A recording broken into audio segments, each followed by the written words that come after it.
శివుడు రౌద్రంగా ఎందుకు ఉంటాడు, ఆయనకు మూడో కన్ను ఎందుకు తెలియచేయగలరు అంటూ కోరుతున్నారు. మనకి కొన్ని పైన వినడం వల్ల హిందూ ధర్మంలో కొన్ని భావాలు ఏర్పడిపోయాయి. ఆ భావాలు పట్టుకుని అలా వెళ్ళిపోతూ ఉన్నాం.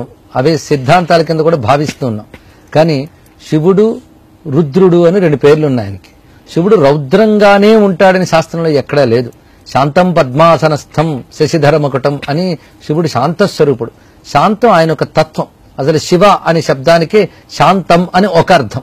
మంగళస్వరూపుడు, శాంతస్వరూపుడు, ఏ వికారము లేని నిర్వికార పరంజ్యోతియే శివుడు.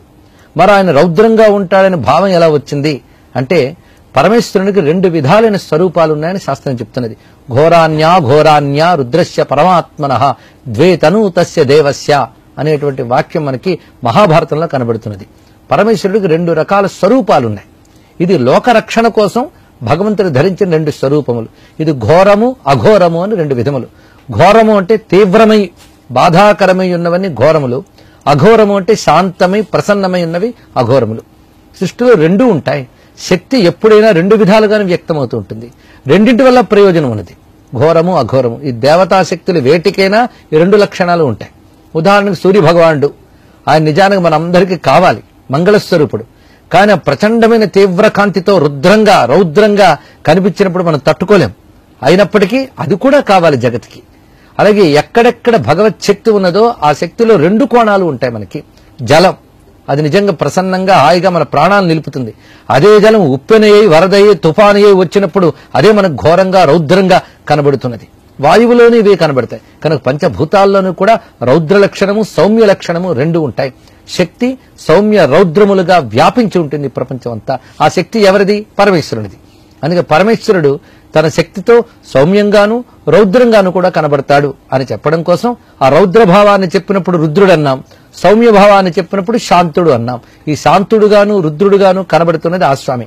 అసలు రుద్ర అనే శబ్దానికి కేవలం రౌద్రంగా ఉంటాడని భావం మాత్రమే కాదు. రుద్ర అంటే రుజాం ద్రావయతీతి రుద్ర అని ఒకటి, రుద్దుఃఖం దుఃఖ హేతుర్వా తద్రావయతిన ప్రభు రుద్ర ఇత్యుచ్యతే సద్భిః శివ పరమ కారణం అని వాక్యం.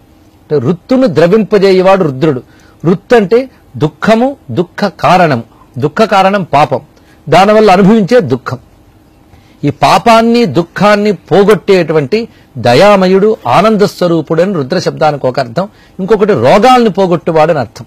అందుకే రుద్ర అనే నామమే ఒక మహామంత్రం అవుతున్నది. యాతే రుద్ర శివా తనూరఘోరా పాపకాశిని తయా నస్తను భాషంతమయా గిరిశంతాభిచాకసి అని వేదమంత్రం చెప్తున్నది.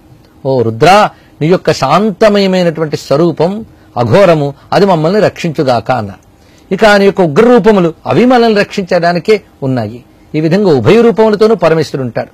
ఇక మూడు కళ్ళు ఎందుకు అంటే ఆ మూడు నేత్రములతోని జగతినంతటిని పాలన చేస్తున్నాడు పరమాత్మ.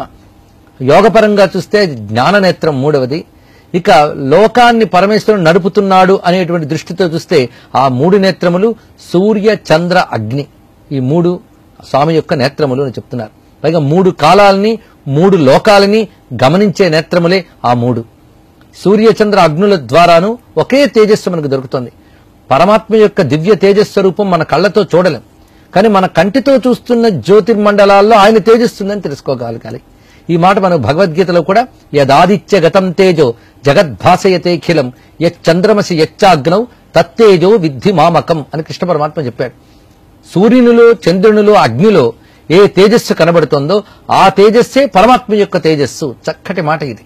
కనుక వాటిని చూసినప్పుడు ఆ తేజస్సే పరమేశ్వరుని భావించాలి. అందుకే పరమేశ్వరుడు ఈ మూడింటి ద్వారానే ఈ ప్రపంచాన్ని చూస్తున్నాడు.